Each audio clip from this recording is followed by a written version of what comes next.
नमस्कार। आज हम भारतीय कृषि शिक्षा के बाद जो रास्ते हैं उन पर थोड़ी गहराई से बात कर रहे हैं। खास तौर पर बीएससी या एमएससी एग्रीकल्चर अगर किसी ने किया है तो फिर आगे क्या विकल्प है उनके पास। हमारे पास एक यूट्यूब वीडियो स्क्रिप्ट भी है जो इसी सवाल को देखती है, Indian agriculture studies, what to do after BSc, MSc, PhD और जॉब, कंप्लीट गाइड 2025। तो बड़ा सवाल यही घूम फिर के आता है, आगे और पढ़ें या फिर नौकरी पकड़ें। चलिए समझते हैं इसको। सबसे पहले जरा अभी की स्थिति देख लेते हैं। भारत कृषि प्रधान देश तो कहलाता है, पर जो कृषि शिक्षा है ना, वहाँ कुछ कह सकते हैं चिंताएं भी हैं। कॉलेज तो बहुत खुल गए हैं, तेजी से बढ़े हैं। हाँ, संख्या तो बड़ी है। पर क्या वो शिक्षा की जो गुणवत्ता है वो भी उसी हिसाब से बढ़ी है? शायद नहीं।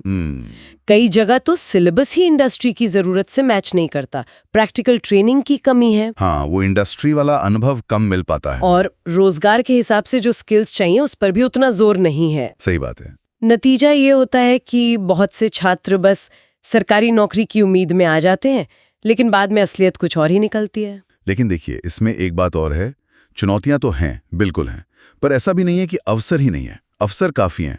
असल मुश्किल ये है कि उन अवसरों को सही टाइम पे पहचानना और फिर उनके लिए तैयारी करना, मतलब डिग्री का सही इस्तेमाल कैसे हो, ये समझना जरूरी है। बिल्कुल। तो अगर कोई बीएससी एग्रीकल्चर करता है तो उसके सामने क्या मुख्य रास्ते दिखते हैं? मेरे हिसाब से कोई 5 मोटी मोटी दिशाएं हैं।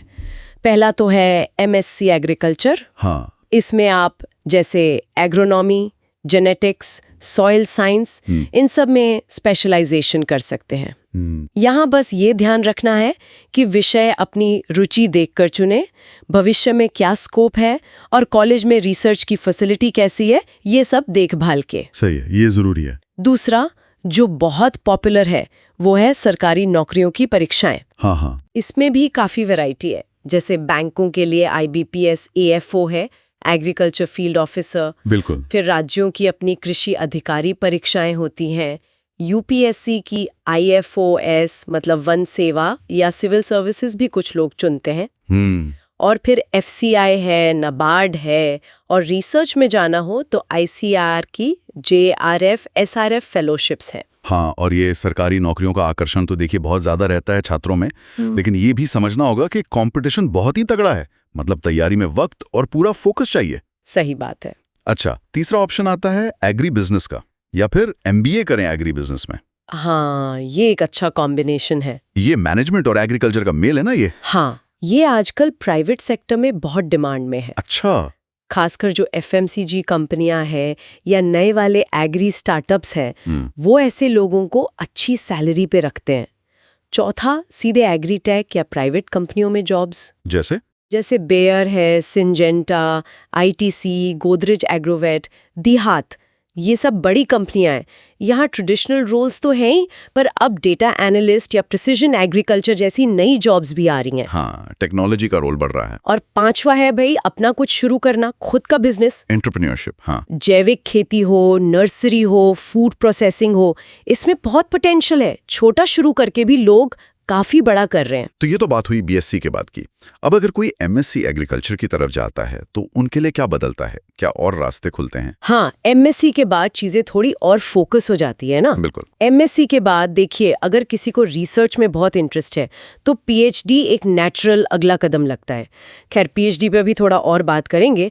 नौकरी के लिहाज से देखें तो आप एकेडमिक लाइन में जा सकते हैं, असिस्टेंट प्रोफेसर बन सकते हैं, या फिर साइंटिस्ट बन सकते हैं एआरएस, सीआईएससीआर के जरिए। या फिर सरकारी कृषि अधिकारी के जो थोड़े सीनियर पद हैं उनको टारगेट कर सकते हैं। इनके अलावा एनजीओज में काम करने का ऑप्शन है, आईसीएआर के अलग अलग प्रोजेक्ट्स होते हैं, उनमें जुड़ सकते हैं, या इंटरनेशनल फेलोशिप्स भी मिलती हैं। अच्छा।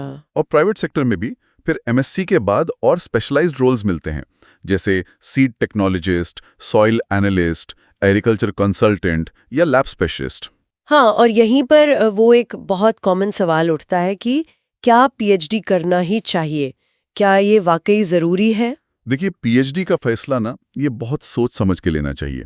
ये बेसिकली उनके लिए है जिनका पैशन, जिनका लक्ष्य ही अकादमिक दुनिया है, पढ़ाना या फिर गहराई से रिसर्च करना। इसके लिए आपको 3 से 5 साल देने पड़ेंगे पूरी तरह से, और जुनून चाहिए उस विषय के लिए। सिर्फ नाम के आगे डॉक्टर लग जाए, इसके लिए ये रास्ता नहीं चुनना चाहिए, क्योंकि इसमें मेहनत और धैर्य बहुत लगता है। हाँ, ये बात तो सही है, लेकिन ये भी तो है कि अगर पीएचडी आजकल के जो नए फील्ड्स हैं, जैसे बायोटेक्नोलॉजी या प्लांट ब्रीडिंग या क्लाइमेट चेंज से जुड़ी एग्रीकल्चर, इनमें की जाए, तो क्या इससे आईसीएआर में या स्टेट एग्रीकल्चर यूनिवर्सिटीज में या शायद विदेश में भी अवसर बेहतर नहीं हो जाते? निश्चित रूप से स्पेशलाइज्ड नॉलेज का फायदा तो हमेशा मिलता है, खासकर उन एरिया में जहां भविष्य की जरूरतें हैं।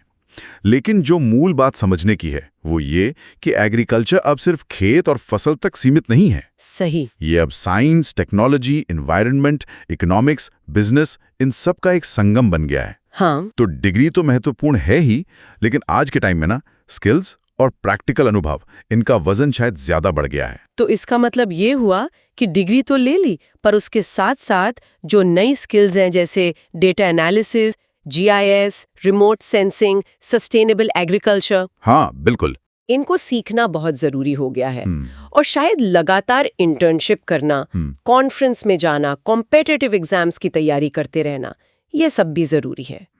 और शायद सबसे जरूरी है कि दिमाग में क्लियर हो कि भाई जाना कहाँ है, लक्ष्य क्या है। बिल्कुल, दिशा एकदम स्पष्ट होनी चाहिए, तभी सही रास्ते पर मेहनत होगी। तो आज के इस बातचीत से ये तो साफ है कि बीएससी या एमएससी एग्रीकल्चर के बाद ऑप्शन बहुत है, कमी नहीं है, पर सही ऑप्शन चुनना, फिर उसके लिए जो स्किल्स चाहिए वो डेवलप करना और लगातार कोशिश करते रहना, यही सफलता की कुंजी है। हाँ, ये सिर्फ एक डिग्री नहीं है, ये एक बहुत बड़े और संभावनाओं से भरे क्षेत्र में एंट्री का दरवाजा है। और ये सारी बातचीत एक और अहम सवाल खड़ा करती है, जिस पर शायद सोचने की जरूरत है कि आज की जो इतनी तेजी से बदलती हुई एग्रीकल्चर की दुनिया है, इसमें वो कौन सा एक सबसे कीमती स्किल या नॉलेज एरिया है जिस पर एग्रीकल्चर ग्रेजुएट्स को अपनी डिग्री के साथ साथ महारत हासिल करने पर सबसे ज्यादा फोकस करना चाहिए। सोचने वाली बात है, वाकई एक दिलचस्प पॉइंट है।